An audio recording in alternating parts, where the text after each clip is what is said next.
Hey guys, in this video I will show you the creation process of my oil painting Giverny. In November I visited Vienna and at that time I was lucky to see a Claude Monet exhibition with some of his most known artworks. I was never really into Monet's paintings and I always thought that they looked a bit boring and outdated, but I couldn't be more wrong about that.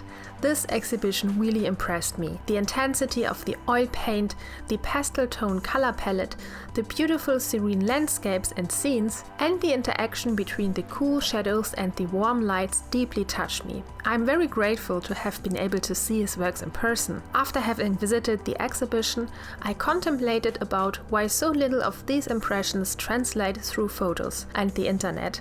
And I believe it is because so many of these subtle color variations and the thick, lush brush strokes get lost through photography. In addition to that, the publishers who mass-produce books of well-known artists don't really do good color proofing. At least I could say that about the books that I found in the museum stores. After having been so inspired, of course, I wanted to take a book home with me so that his artworks can continue to inspire me, but the printed pictures were of such low quality that I didn't buy anything at all. Since I wanted to create an oil painting inspired by Monet's beautiful color palette and his wild brush strokes, I ended up printing out some of his paintings myself on high quality photo paper, which already looked better than what I found in the museum stores. With the memory of how these paintings looked in real life, I felt more confident to catch some of his spirit in my own work. Before I began, as always, I created a digital composition in Photoshop. One thing that I noticed in Monet's paintings was that he almost never used blacks or dark muddy colors in general, so in my painting I replaced every dark color value with an ultramarine blue tone. In addition, I incorporated some additional pastel colors into my composition to make it look more like an impressionistic painting. After having finished the digital mock-up, I traced it onto my painting surface. For this painting I chose a wooden panel and primed it with 2 layers of acrylic gesso.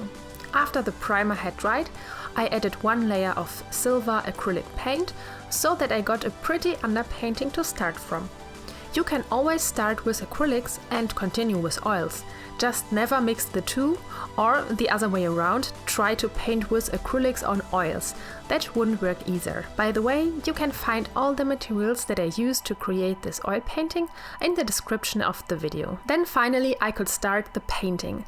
I started with a portrait portion and began filling in some of the skin tones. I made sure to mix very clean colors and not let them become muddy or grayish. Many of the impressionist paintings that I saw had very clear and bright colors, and also very thick paint, so I tried to use more paint than usual, but not too much, so that I could still blend the paint without pushing too much paint around with my brush. Then I mixed the darker tones of my composition and filled them in where I could find them on my reference photo. My muse for this painting is Lydia Graham, and she has dark hair, which, in my painting, I changed to ultramarine blue. Normally I start with the darker areas for my painting first, but because I recorded a lesson for my patrons, I filled in some of the skin tones first. Speaking of which, in this particular lesson I teach 3 easy blending techniques that you can use for your own oil paintings. All of them work on any surface you would like to paint with oils on.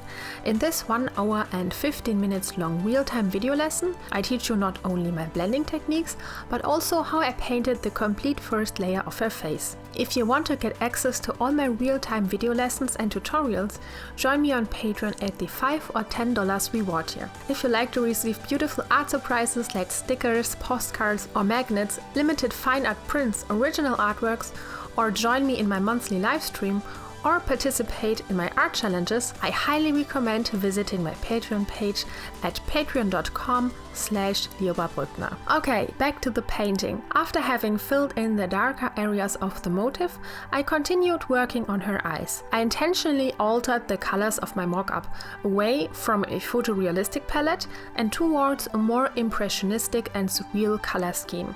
The result were eyes that consisted of various different shades of pink, blues and brown. A really unusual combination. Then came the challenging part of the painting process for me. Normally I try to render portraits very fine and smoothly, but with this painting I wanted to incorporate the loose brush strokes and the pastel color palette that fascinated me so much in Monet's artworks. So in order to accomplish that, I placed the different colors of the skin tones next to each other, without blending them too much into each other. With the help of my reference pictures from Monet, I made up some additional pastel colors to incorporate them into the portrait. That was quite difficult, because they should also still match the color value of the portrait, fit the skin tones, and shouldn't look too strange. When placing new brush strokes, I followed the forms of my motif and tried to create dynamic shapes. For example, when I want to paint a cheekbone, I follow the contour of it with only 1 or 2 brush strokes. I tried to use as few brush strokes as possible in order to simplify the motif and to not make it look too messy. If you don't blend, you will end up with thousands of brush strokes. Ideally, the majority of them should have an appealing look and match in one way or another your motif. The way I intended them to be shouldn't be messy or with ragged edges. Instead, they should merge smoothly into each other and create depth. Of course, that doesn't work straight away, and it isn't easy. In some impressionistic paintings, however, you have the messiest and most chaotic brushstrokes, but in the end, all of it looks beautiful. For this painting, however, especially for the portrait portion, I felt I had to be more careful.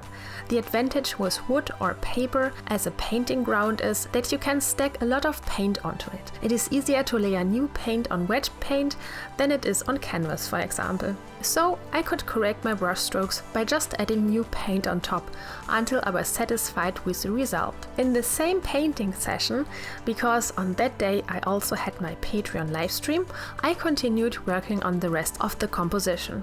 Her face is adorned by these beautiful roses. These two I planned to paint in an impressionistic manner.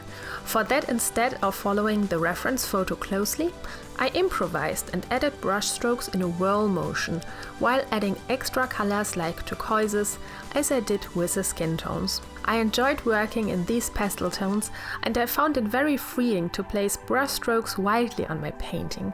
In the background I used greens for the foliage, turquoise and pinks for the sky. To finish the painting, I let everything dry and added another layer on her face.